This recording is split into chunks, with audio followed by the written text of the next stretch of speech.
М?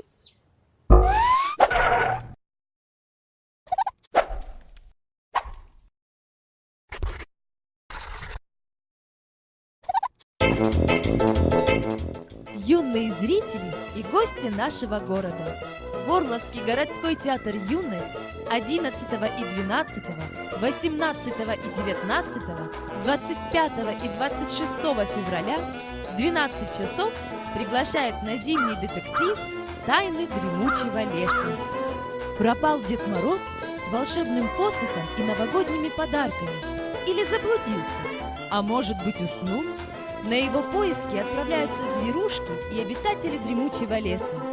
В зимних приключениях они подружатся, одолеют коварную ягу и спасут Деда Мороза.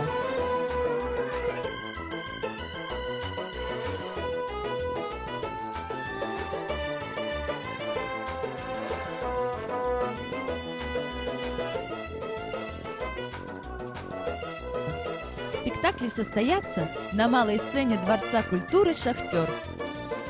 Телефоны для справок 066 321 04 53, 071 316 92 46.